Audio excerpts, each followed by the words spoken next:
I'll preface this by saying that I'm quite tired right now and lethargic, so my eyes are going to be blinking a lot, and my voice might be a little off. I'm in the middle of adjusting to biphasic sleeping schedule, so I'm quite tired. Now to the meat of the video. When I tell people my views on our existence and why I think we're here, what I tell them is that, to put it in the most basic of terms, we're simply an accident. The universe could exist, so eventually it did come to exist. Our sentience, life as a human being, the earth, all of that, not due to any god or greater purpose or rhyme or reason. It's merely an accident. It happened and could have happened, and so it did. The only meaning that we have in life is the meaning we choose to give it. All reasons are equally arbitrary. There's no intrinsic or inherent meaning or purpose to our lives or to the universe as a whole. It simply exists without meaning, without purpose. When I tell people that, they then proceed to ask me, usually in any variety of words, well then why are you bothering to live? The answer to that question is, I was born, and to die would cause the people I care about a great deal of pain. It's more a matter of that. I don't want to cause undue pain to my family or my friends than it is any real fear of death or idea that I have some mission to accomplish in life or that I have some deeper purpose, because I don't believe that. I am at heart an extremely curious person. I wish to know everything that there is to know about the nature of the universe, and I believe that being a human being limits us in our understanding. And the human existence I find extremely absurd and frustrating, but I'll get into that later.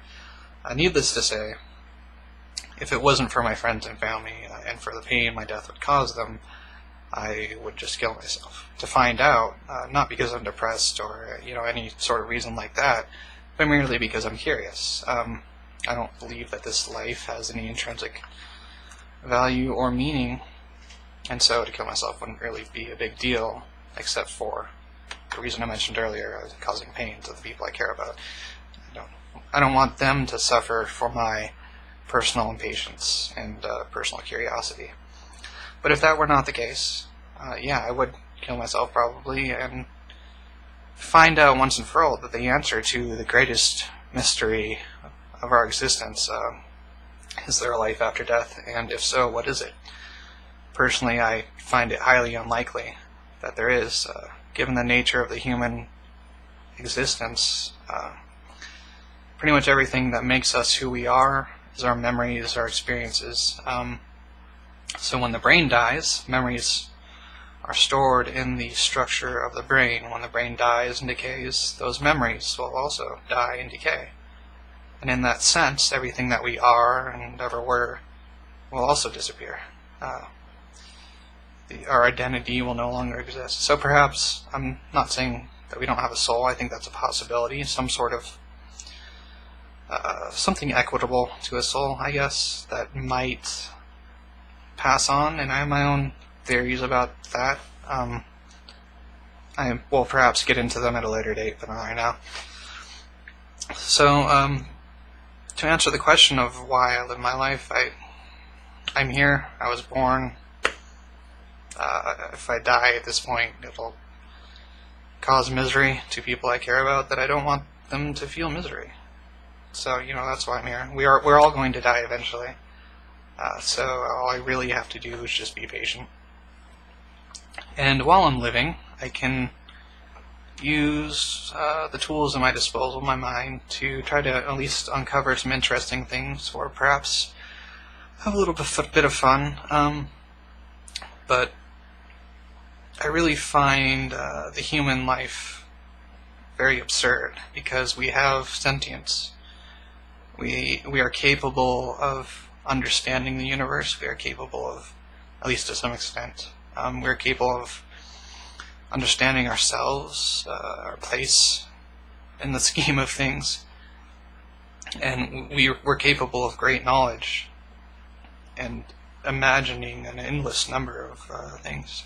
We have great imaginations. But despite all of our mental powers, despite all the powers of our mind, we are stuck in this physical shell. And comparatively speaking, that physical shell is nearly powerless in cosmic terms. So I find this dichotomy of having very comparatively powerful minds and very weak bodies. Our actual power is far, far below our understanding and our potential power, and that frustrates me. I think that's stupid. I don't know. I don't think we should have to put up with it. I think that there's a chance, possibly, that when we die, we, for lack of a better word, transcend. I hate the spiritual terminology of that. And like I said, I think that our identity dies with us, with our physical shell anyway. But needless to say, I think all the disease and the suffering and our psychological hang-ups, it's all very frustrating to me. I don't think we should have to put up with it, and yet we do. Which gives me an idea for a video to make later, talking about what I believe the role of, or the reason behind our sentience and the development of it and cognition and all that stuff is, but that's not for this video. So yeah, there's my reason for living, merely because if I died, it would cause pain, and I'm going to die eventually anyway, so I just have to be patient. I'm really very, very curious to find out what, if anything, happens. And what the great thing is, if when we die, we truly die, there's nothing left, and we cease to exist, then none of this will have mattered anyway, because we won't be around to, understand the fact that, oh, I'm dead, If you cease to exist, then it was all completely pointless and meaningless. And I think either way, it's not like there's some inherent or intrinsic meaning or purpose to the universe. So, but there is self-created meaning, and there is self-created purpose. There is experience for the sake of experience, so that's not so bad. So if we do have something that carries on after our death, then perhaps that will give it some reason for existing. But yeah, so I don't particularly find this human life of any particular importance. I think we could all be wiped off, the face of the universe by some huge energy beam spewed out of a black hole, or a meteor could crash into the Earth and kill us all, and I don't think it would really matter that much. It is what it is. If we die, then either there's something there waiting for us, or there's nothing. But I don't think we're all going to go to hell or heaven. So, it's just a new experience. If there is an experience at all, then it's something new and interesting. Whatever value, purpose, meaning, whatever you want to put on life, you're putting it on there. That's a subjective meaning. But I don't believe there is any such thing as an objective meaning. Quite frankly, that seems impossible to me. It's like trying to prove God, or the infinite regression, the turtle standing on the turtle, or if you ask, well, where did God come from? Well, he came from another God, or God's always been there. Anything that's infinite is, in my mind, meaningless. So yeah, I think our entire existence is meaningless. It's merely experience for the sake of experience. And there's nothing inherently wrong with that, but it helps to put things in perspective, and not take any of this too seriously. So, it's really all kind of a big joke. If something happens, it happens, But nothing, even the most heinous, terrible act, like a Holocaust or something, really, when you put it in in universal terms, in terms of the cosmos, it's not, it's not a big deal. It's less than a drop in a bucket. But we tend to take human life extremely seriously, and we take ourselves far too seriously. And the funny thing is, doing so probably creates far more problems than it solves.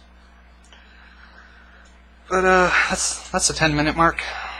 So I'm going to say farewell. But I'm going to do it in German because that's sort of my sign-off thing. That's my signature. Everybody's got to have their own unique signature. So, auf Wiedersehen, mein Freunden.